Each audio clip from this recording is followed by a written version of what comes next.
But even if we come in and meet the feelings with love and consciousness, there's another piece to the puzzle, which is incredibly important and which can put you in touch with this sense of joy. And that is self-inquiry. So right now, no matter what your experience is, and my experience is this sadness, a little bit of shaking, release happening from the exercise we did with Alex. That experience is known by something.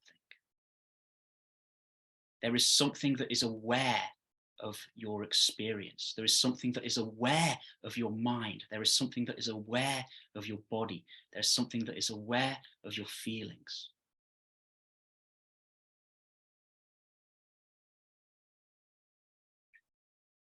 There's something that is aware of your thoughts. So we ask ourselves these questions, and this is called self-inquiry. You can ask yourself the question, what is it that knows or is aware of my experience? What is it that knows or is aware of my thinking mind? What is it that knows or is aware of this sadness I feel inside? What is it that knows or is aware of this trembling body sitting on a chair? You ask yourself that question and you don't answer it with a thought. You don't answer it with your mind. When you ask yourself the question, what is it? What really is it that knows or is aware of my body and mind? You ask yourself that question and you go to that which knows your body, that which knows your mind, that which is aware of the room, that which has been aware of every single moment in your life. You cannot get rid of this awareness. Try now to get to not be aware. You are aware, you're effortlessly aware. This awareness is effortless. Now, if I say that to you, try now to get rid of this awareness. Try now to not be aware. And you go into your experience and you think, I can't not be aware. Then in that experience of going in and being like, I can't not be aware, you are aware of awareness. Mine and Alex's teacher, beautiful, wonderful teacher called Rupert Spira, many of you may know him. He says, the highest meditation, being aware of being aware, is the highest meditation. And when you practice self-inquiry, and there's many different ways we can do it, and I'm going to ask Alex to jump on and share his experiences with this as well at some point. But when you practice self-inquiry, when you start noticing that which is aware, when you notice the simple fact that you exist, another way of saying that is when you notice, when you come to know your own being, that which is looking through your eyes. When you come to know that, then you come into a place of freedom, which is beyond the thinking, emotional self. And in coming into this freedom that's beyond the thinking, this freedom that's beyond the body, then it's much easier to come into the body and meet all that is there. And actually, when you start to come into this freedom, when you start to come into your being, everything which isn't like your being, because your being is completely unconditioned. This awareness is completely unconditioned. In our bodies, we have conditioning.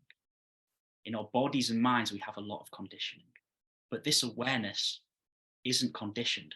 So when you start to tap into this awareness, and there's many practices that we can do to start to tap directly into this awareness, anything within you that is coming from a place of conditioning anything within you that was developed out of conditioning, out of trauma, out of challenge, out of difficulty, out of not knowing this beingness when you were younger, anything within you that comes from that starts to unravel, naturally starts to unravel and unwind out of you, because the body and the mind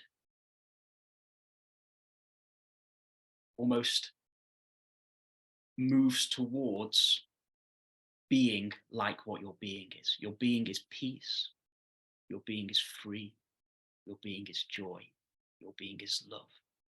And so through tapping into your being, the body mind starts to become more like that being. And everything that isn't like your being will come up to be met by the love of your being. It's a pretty amazing, wonderful process. And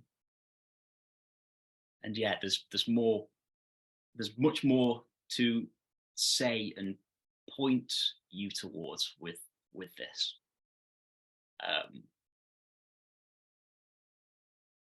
So I'm going to invite Alex to speak about whatever you want to speak about, if there is something on this topic.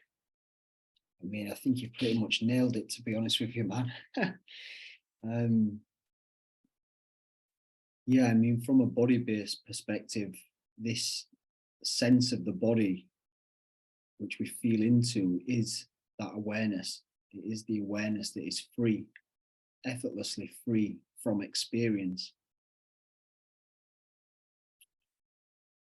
So as a body-based practitioner, practicing on a daily basis, feeling into my body, it's more than just feeling into loads of old emotions and loads of intensity. It's much deeper and vaster than that. Feeling into the sense of I am, the sense of existence, the sense of being effortlessly aware. Right now, as I talk, there is a sense of my body, a sense of I am. I am effortless existence. Of course, Alex still plays out, and I have my things, what I go through, and my emotions and thoughts, but there is a deeper realm that we've not actually covered in this course, but we are going to go into in the back to the body journey, for those of you that are signing up to that. But it's a wonderful reminder, you know, because we can get so caught up in this release work of going through it with our emotions, but we forget that there is a place that is free of all of that. Mm-hmm. And just by tapping in, by asking the question, what is aware? What is it now that is aware of these words? Well, you could say, well, it's Alex or Chris who's aware. But the awareness is aware of Alex and Chris. So there's something behind and deeper than that. It's got to be. Yeah. And you don't have to wait for your body mind to be completely free and at peace for you to be completely free and at peace. If we had to wait for our body mind to be completely free and at peace, I wouldn't be there yet. But it is possible to come into a place of deep peace and freedom in the midst of whatever is arising within your body mind. Right now, in this moment, because of that exercise we did, there is a lot of stuff moving through my body mind. I wasn't expecting a big release to happen, but it's happening. At the same time, I feel completely at peace, completely at rest, completely happy, completely in love. Yeah, there's an intense experience moving through my body mind. Now, if this exact same experience that I'm having right now was placed into me 10 years ago, I would be suffering. Was placed into me before I started practicing self-inquiry, before I started getting in touch with what I am beyond my mind, what I am beyond this body and mind. If I was having this experience before I discovered that, I'd be suffering. I'd be, oh, what the hell is going on? I need to get rid of this. No. So as important as it is, and as much as we emphasize this healing journey, this releasing of the feelings, this transforming of the feelings, this coming down into the body, as important as that is, it's equally as important to discover freedom now. Freedom regardless of what is arising. So it's important to emphasize both. It's important to emphasize both approaches. And something at this stage in your journey, one approach might be resonating much more than the other, and that's okay. That's okay. But we'll teach both, we'll point towards both. And in the 10-week journey that we've got coming up, we are exploring both approaches. And we'll give lots of different pointers and practices and techniques to step away from the mind, as well as pointers, practices, and techniques to come deeply, deeply, deeply into the body.